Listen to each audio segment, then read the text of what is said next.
두 개를 갖다 놨는데요. 하나는 김홍도의 마상청행도. 이제 우리가 이거 저기 한자색을 조금 이해하려니까 제가 좀 시간이 있으면 다 했었는데, 말 그대로 이건 김홍도의 마상청행도인데 말 위에서 뭘 듣냐면 앵무새 소리를 듣는 그림이에요.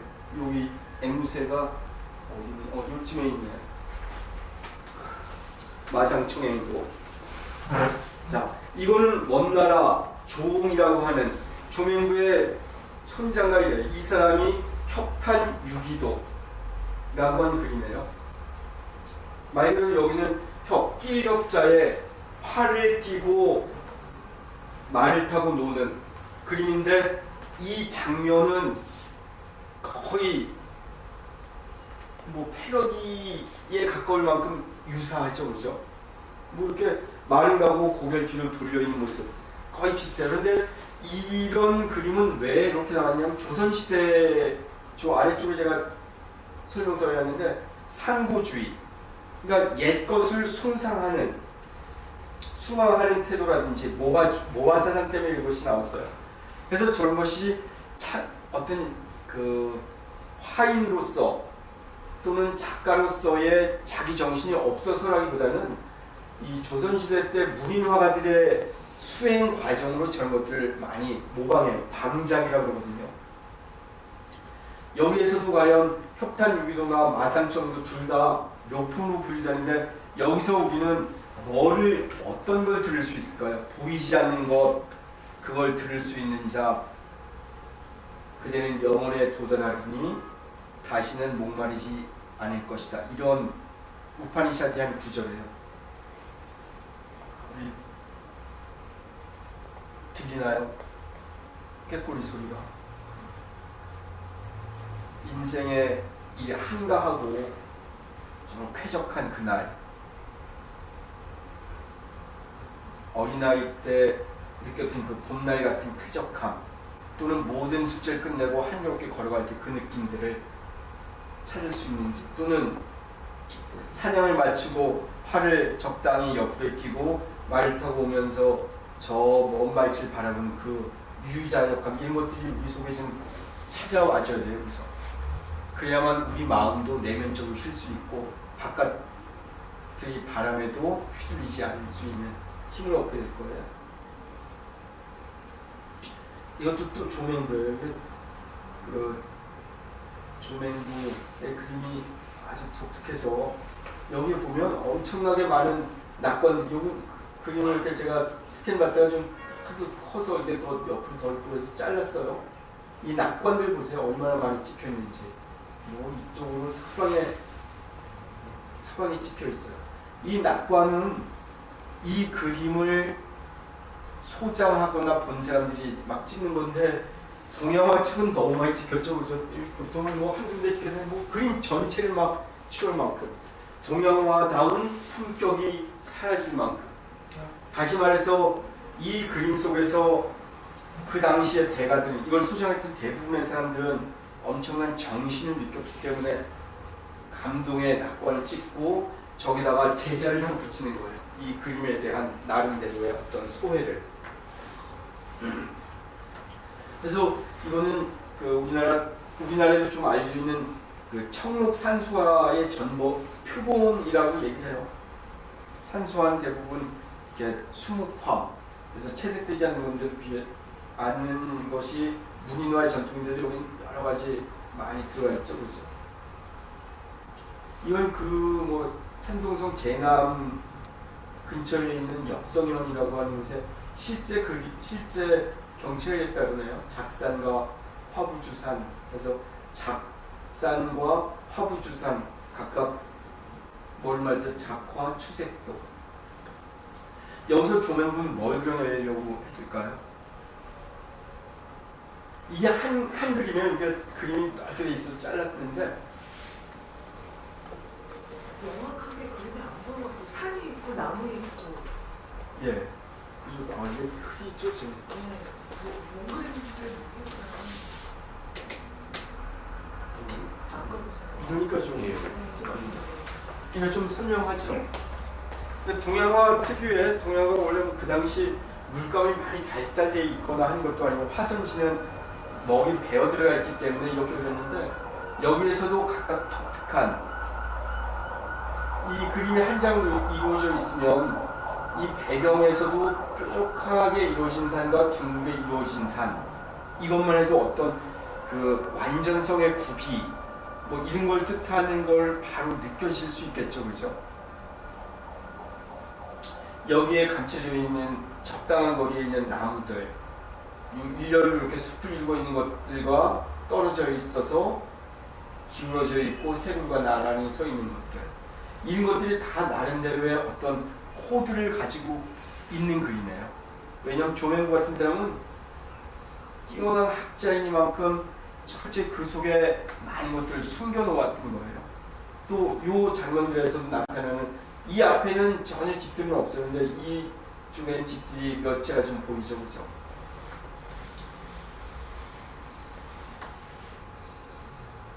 여기에도 작은 데가 있는데 여기서 특징적으로 조명부는 대체로 이 그림 속에서는 따뜻한 느낌의 사람이었을까요? 뭔가 이렇게 늘 쓸쓸하고 공허한 기운을 느끼는 사람이었을까요? 그죠? 예, 바로 느껴지죠. 이제 이렇게 그냥 누가 이 그림을 얘기한다 하더라도. 왜냐하면 이곳에 조명부는 자기 자신도 없고 텅 빈 공간만 가득 차 있어요. 풍경만. 그리고 동양화들은 대부분 세로로 그린 것들이 대부분 많았는데 조명부는 아까 축의 음마도 그렇게 횡으로 배치시켜놨어요. 전에도 제가 한번 이렇게 종으로 되어 있는 것과 횡으로 되어 있는 것에 대한 얘기를 한번 그러면서 공간 공포를 어디서 인간이 느끼느냐 뭐 이런 얘기를 했는데 이 그림에서도 이런 것들의 일말을 좀 찾아보면 조금 그 의미가 찾아질 거예요. 오늘 여기서 뭐 다 이해하려고 하시지 마시고 그냥 그림 몇 개 보면서 재밌게 다음에 한 개 더 해야 되겠네요. 저기도 또 조명부에 이거는 4개의 품 가운데 일품, 여기서 일이라고 하는 일탈, 벗어났다 이런 뜻이에요. 그래서 신품이나 묘품이나 능품을 넘어선 어떻게 보면 일탈된 이런 그림인데 이 그림이 갖고 있는 이 기운들, 이 돌들 생김들이라든지 여기 있는 대나무의 형상 이런 것들 보면 제대로 이루어진 게 아니에요, 그죠? 뭔가 이렇게 일탈돼 있어서 이건 조명부의 말년쯤에 그려진 그림인데 자기가 살아있는 동안 자기가 섬겼던 형제도 죽고 나라는 빼앗겼고 자기는 그러니까 이 사람은 일종의 어떻게 보면 우리나라 역사에서 신숙주 같은 계보에 속한 사람이에요.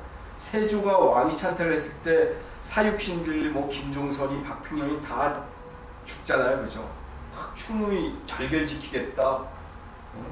성성한 눈바람 속에서도 푸르름을 잃지 않는 사문자처럼 그 향을 잃지 않는 국화처럼 살겠다 했는데 신숙주는 변절해서 들어갔어요.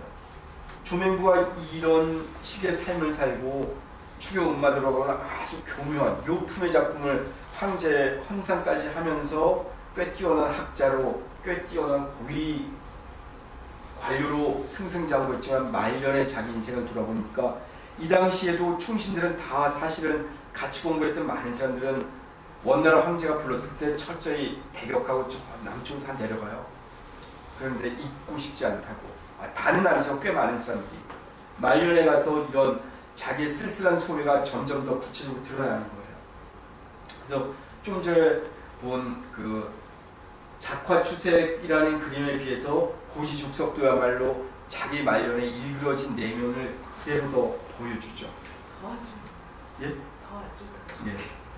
그럼에도 불구하고 우린 저 그림에서 뭔가 인간 삶의 실상 그리고 처음 몇 가지의 조명부 그림보다 이 그림이 주어지는 이 메시지 그리고 저 고진 역할은 훨씬 더 우아하죠. 그리고 더 동양화다운 느낌이 있어요, 그죠? 저 그림 그 보면 볼수록 아주 멋있어요. 자, 여기에는 이제 그 동양화의 코드를 읽는 것 가운데 신품과 품격과 전신을 얘기하는데 이제는 교조를 해요. 교는 뭐야? 아주 뛰어난 재주, 아주 찬란함 이런 거고 저런 아주 투박한 어색함 이런 거죠, 그죠? 이런 것들을 어떻게 엮어낼 거냐는 건데, 요 옆에는 남송 시대 때 송나라도 북송과 남송이 이루어지는데, 북송과 남송이 이루어지는 것들이 원나라하고 밀접하게 관련돼서 남쪽으로 내려가 있어서, 원나라가 한때 중원을 장악할 때 송나라의 저 일부분 남송으로 내려가서 계속 저항하고 이래요. 이 시대가 남송인데, 그러니까 그 조맹부가 살았을 때의 비슷한 시대 때 그려진 그림 중에 하나가 조사기려도예요. 어떤 조사가 낙을 타고 가는 그림인데, 이 그림이야말로 아주 독특한 운치가 있죠, 그죠?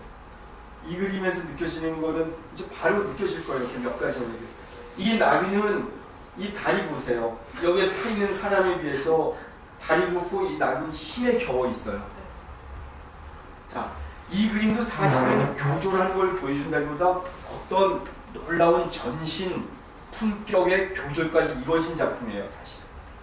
그래서 제가 원나라 조맹부는 저쪽에서 한참 잘 나갈 때 거의 비슷한 시대의 남송이라 그랬어요.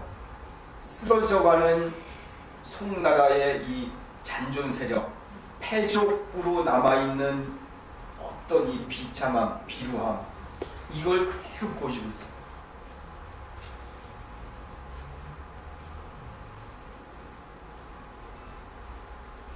그래서 이렇게 이 시대적인 사조나 배경, 정치적 흥망성쇠 이런 걸 이해하기 전까지는 우리는 이런 것들을 잘 읽어내지 못해요. 그래서 제가 전에도 왜 우리 한국 불교에서 안타까운 점은 육조 해명을 그렇게 길면서도 원효 스님에 대해서 공부를 잘 안 하느냐 이런 얘기를 몇 번 했죠, 그죠? 원효 스님은 사실 상저가 있다 그래요, 없다 그래요? 그 역사적으로 상저 없어요, 원효 스님은. 요속공주 만나서 상저가 없는 게 아니고 원효가 받아들여지지 못하는 그 시대, 이 시대 정신이 과연 무엇이었을까를 우리는 자꾸 고민해 봐야 돼요. 의상에 대해서는 꽤 그래도 좋은 부속사만 해도 더 휘황찬란하게 남아있죠, 그죠? 원효 스님이 거주했던 사찰은 다녔다는 곳은 많지만 부석사처럼 의상과 직결시키는 이곳은 많지가 않아요. 그리고 전설 따라서 그냥 원효 스님이 기도했다더라 뭐 이런 정도일 뿐이에요. 이건 뭐냐면 그 당시 이 반도의 정신세계가 지향했던 것은 무엇이었는가? 과연 무엇을 추구했길래 해능에 갖다 붙였을까? 그 당시 신수는 또한 어떤 존재였을까? 이런 어떤 코드를 좀 찾아가 보고 그 시대의 아이콘 역할을 해주는 인물들 속에서 뭔가 우리가 좀 고민해 볼 필요는 있어요. 사실 우리 세종 아카데미는 그런 문제 제기를 많이 해줌에도 불구하고 귀 기울이질 않아요, 세상에. 그래서 요즘도 또 운영비 얘기가 나왔던 것 같은데, 그래서 참 답답한 게 안타깝지만 역으로 자부심 가질 필요는 있어요. 아까 얘기한 그 종정스님 그 법회에도 기껏해야 뭐 5명, 그래서 우리 정거사님과 보살님에서 8명이 앉아있을 터였는데 이 자리 또한 마찬가지고. 생각해보세요. 제가 아까 왜 주식 얘기하다 제가 이런 이제 저도 성격이 좀 비꼬는 걸 잘하지만 그럼 뭐 주식 100배 튀기기 이런 거 보면 사람이 많이 갈 거예요. 또 요즘 뭐 입시 그날 참 재밌는 거 봤는데 그 죽전에도 신세계백화점이 거기 있더라고요. 현대백화점 신세계백화점 거기 있는 곳인데 갔더니 엘리베이터 타고 왔다 갔다 했더니 입시 전략과 관련된 강좌를 그 백화점 문화강좌에서 하더라고요. 그러니까 사실 이건 하다못해 반야심경 300글자밖에 안 되는 반야심경 속에서 자기 삶에 팽팽해진 긴장감은 좀 늦추고 너무 느슨해졌던 이걸 좀 잘 버릴 수 있는 시간을 가져봅시다. 우리 삶을 아름답게 봅시다. 깨어서 살아봅시다. 이런 얘기는 잘 안 오겠지만 입시 공부 뭐 이런 건 막 간다는 거예요. 백화점에서 그걸 하더라고요. 저 그래서 놀랐어요. 백화점 문화강좌가 뭐 공부 전략 뭐 이게 나와 있더라고요. 그래서 백화점이 참, 그러면서 제가 놀란 건 뭐냐면 백화점 이 친구들은 무조건 실용적인 것까지 오는 고객들이 무엇을 원하는지까지 정말 잘 파고들고 있구나. 우리 절집에서도 뭐 삼천배 하자, 뭐 철야 정진하자, 참선하자, 경전 보자 이걸 넘어서서 좀 이런 뭐 아이들에게 공부 잘하는 방법이 있으면 그런 것도 얘기해 줄 필요도 있는 건가 이런 좀 의아하게 생각을 했어요. 왜냐하면 제가 지금도 이 부분은 정인 들렸는데 상천배 하면 뭐 살 빠지면 몸매 예뻐진다 뭐 이런 거에 대해서는 좀 싫어했거든요. 근데 이런 식으로 접근하는 것 자체가 대기설법, 운병, 열약하는 태도가 아닐까 이런 생각은 좀 잠시 해봤어요.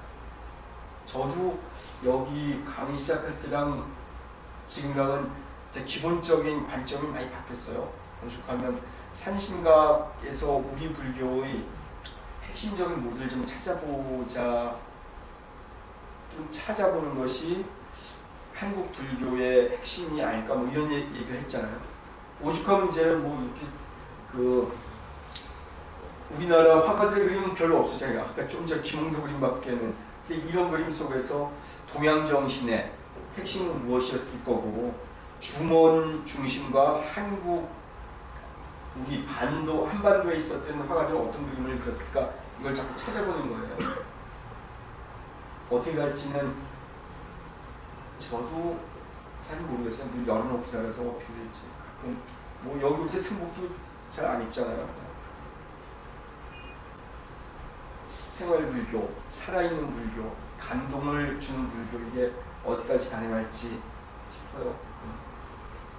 아무튼 교졸이라고 하는 것은 아름다움의 두 가지 모두이긴 할 것 같아요. 근데 이 그림 참 뭐 누군지 이건 작자가 미상해요. 근데 이 그림을 보면서 참 저는 이걸 화풍에 담아내 그것도 아주 여기에 타 있는 그 인생을 꽤나 달관한 것 같은 노인의 얼굴인데 행색 보세요. 어깨는 구부정하고 수염이라든지 머리 이런 것도 추레하게 이렇게 좀 머리가 수척한 어깨는 내려앉아서 수척하고 수염은 다듬지 않은 이건 진솔함을 넘어서서 꾀죄죄한 뭐 이런 느낌을 주잖아요. 그래서 참 이렇게 먹 하나로 근데 더 핵심은 저기 금방이라도 쓰러질 것 같은 당나귀 마치 한국 불교의 오늘을 보는 것만 같아서 우리 불교 얼마나 어접해요. 사실 이게 여기서 이제 월천 불광사 아시죠? 불광사 뭐 거기 꽤 큰 절이라고 그러지만 그 근처에 그 불광사 좀 떨어진 곳에 있는 교회 건물들 보세요. 그죠? 하다못해 그 5층, 6층을 통틀어서 쓰고 있는 횟집만도 못하는 게 절집 규모예요. 그런데도 우리 늘 강남의 큰 절하면 능인선원, 봉은사, 불광사 얘기해요. 이게 우리 삶의 현장이에요. 사실 아주 힘겨워하는 모습. 더 나아가서는 우리 삶의 일상이 어쩜 이럴지도 모르죠. 사실 여기서 그 생각을 해서 이걸 잘 처리 못했는데 이걸 한 이만큼 가려놓고 이렇게 있다면 여기까지 이렇게 가려놓고 있고 적당히 치면 마치 가까운 연못에 이렇게 낚싯대를 살짝 들이고 한가하게 있는 노인의 형상으로 볼 수도 있어요. 그죠? 아주 기묘한 작품이었어요.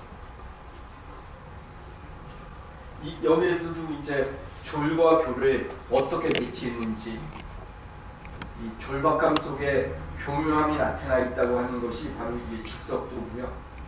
교와 졸이 합일되어 있는 것은 이 매석도. 여기에서도 매화와 죽, 대나무 이것들이 각각 사군자로 우리에게 얘기해주는 정신의 품격들이 있죠. 그죠? 우리 삶도 매화가 꽃을 피워야 봄이 시작된다는 것처럼 우리 시대의 어둠 속에서 이렇게 향을 내준다든지 눈이 와도 푸르름을 잃지 않는 대나무처럼 이렇게 꼿꼿하게 살 수 있으면 좋으련만 자주 힘에 겨워서 지치고 그래요.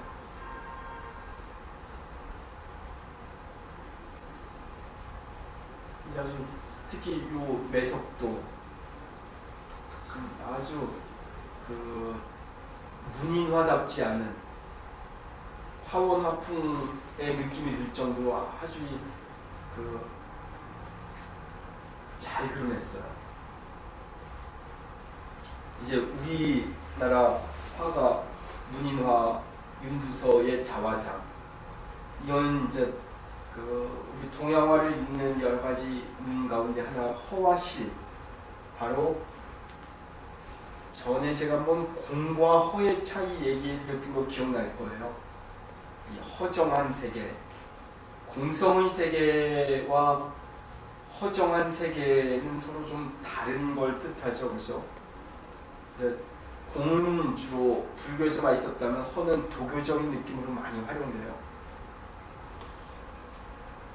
이렇게 동양화 속에서 이 사실은 윤두서의 자화상, 이것도 사실은 전신, 자기의 영혼, 자기의 정신세가 그대로 드러나는 거죠. 부릅뜬 눈 보세요. 저 앞에 서면 내가 그림을 보는 것이 아니고 저 그림이 몇백 년 시공을 넘어서서 나를 꿰뚫어 보고 있는 것 같은 느낌을 주죠, 그죠?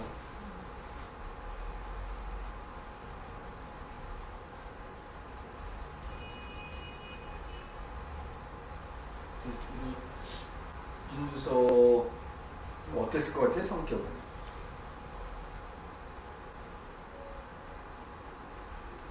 느낌이 무장. 예. 뭐 그냥 얘기 더 해보세요. 이거 한번 보세요. 이 수염이 그냥 옆으로 쫙 마치 이게 뭐예요? 그 닭사운드 닭들을 쫙 일으킨다든지 또 막 모골이 쫙 서서 그것도 위로 뻗쳐 올라간 것 같아서 이 무인기제, 강한 이 정신, 호방함보다는 뭔가 집중해서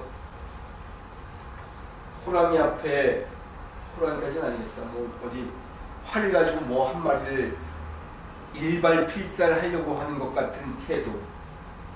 그래서 이 그림 속에서 이렇게 수행자다운 한눈 팔 시간이 없는, 그 겨를이 없는 우리 삶의 모든 것을 집중해서 나가보자는, 바로 사띠 내지 쌈마띠하고 연결되는 느낌도 좀 주죠, 그죠?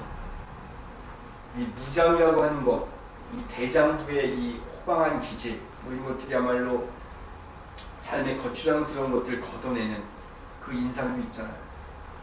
그래가지고 이 앞에 설 때 당당하게 누가 있을 수 있을까, 우리 생각해봐요. 그래서 이거는 이 가득 찬 걸 통해서 요게 이제 그걸 써놨죠, 그죠?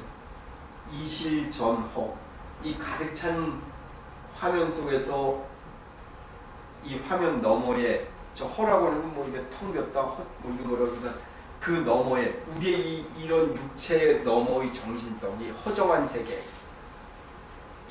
허각병 뭐 이런 얘기 하잖아요. 그것들을 일깨우는, 촛불을 껐을 때 드러나는 이 밝음의 세계, 이걸 보실 수 있을 거예요. 여기 옆에 있는 거는 청나라의 소육궁이 쓴 이태백이 술 먹고 비틀거리는 그림이에요. 태백 취주도. 이것도 전신 얘기하기도 하는데, 여기 이 그림을 가만히 한번 보세요. 여기 양쪽, 이태백은 그 당시 꽤 고위 관리에 있었는데 옆에는 시종들, 또 내시들이라고 해요. 이 복장은. 이 내시들의 옷은 검칙칙한, 그래서 마치 그 무거운 느낌, 현실 속에서 부대끼는 삶이라면 이태백은 아주 흰 옷으로 단장이 잘 돼 있어요. 근데 이태백의 허리와 신발은 이렇게 선홍색으로. 그래서 이태백은 술 먹고 띵까띵까 했다 해도 저 화려함 속에서, 그러면서도 저걸 누리면서도 올바른 정신으로 살기가 어려웠던 한 지식인의 고뇌를 그대로 잘 담아냈죠, 그죠? 그래서 이 그림도 이실전호로 보는 경향이 있어요. 이렇게 텅 빈 순백의 색깔, 그리고 화면 가득 차지만 이 붉은색. 그래서 그 정신성을 이 현상 넘어 이태백이 취해야만 할 만큼 고단한 삶의 현장은 무엇이었을까? 그 허정한 세계는 무엇이었을까? 이런 걸 한번 이해해보면 좋을 것 같아요. 다음 시간에 나머지 그림들을 좀 더 보면서 그 팽화도 몇 가지 좀 보고, 구조주의라든지 뭐 제가 중간중간 얘기하는 것들 더 좀 임팩트하게 좀 좀 시간 압축해서 좀 충격도 좀 드리고 그러면서 좀 해볼 수 있도록 할게요. 원래는 오늘 해주려고 가져온 거는 이 슬라이드가 3개였어요. 그래서 이 시간에 왜 이렇게 얘기들이 어떻게 보면 좀 분산되어 있기도 하고 집중이 잘 안 돼 있는 것 같은 내용들이라고 할지 모르겠지만 이 속에서 제가 얘기하고 싶은 것은 결국 불교적인 눈을 어떻게 갖추느냐, 그 눈을 갖출 때만이 우리의 눈이 제대로 뜨여지는 거예요. 이 육신의 눈이 아니고 마음의 눈이, 심, 안이. 그래서 금강경에서 얘기하는 여러 가지 눈을 얘기한다면 그렇게 그 공의 세계를 꿰뚫고는 눈까지는 아니라 하더라도 마음을 읽어내는, 다른 사람의 정서를 읽어내는, 또는 이런 현상 세계의 배후에 깃들어 있는 어떤 원리를 찾고 탐색하고 묵상하고 명상하는, 관조하는 그런 눈을 지녔으면서 이런 여러 가지들을 자꾸 해보는 거예요. 또 하나는 불교에 대한 이야기들이 대부분 이렇게 우리에게 잘 깊이 들어오질 않아요. 그래서 어떤 재미도 있어야 되겠고 지적인 교양도 같이 아울러서 하다 보니까 자꾸 그렇게 되는 것 같은데, 저로서는 우선 만족은 해요. 뭐 많이 안 오더라도, 또는 저도 가끔 우리 검색해보면 많이 보는 것 같진 않아요. 그럼에도 불구하고 이런 시간을 통해서 저 자신이 우선 이렇게 벼려지는 것 같고, 또 하나는 같이 대응해주는 존재들이 많지 않다 하더라도 해보는 데까지 내게 주어진 시간이 있다면 열심히 해보겠다, 이런 마치 윤두서의 전 눈빛처럼 좀 살아있고 싶다, 살아야 한다, 살으라, 이런 경전이 일깨워주는 것 같은 이런 자각 속에서 이걸 해보는 거죠. 네, 오늘 강의는 이것으로 마치도록 할게요. 잠시 강의 내용 생각하면서 입정에 들고 마치도록 하겠습니다.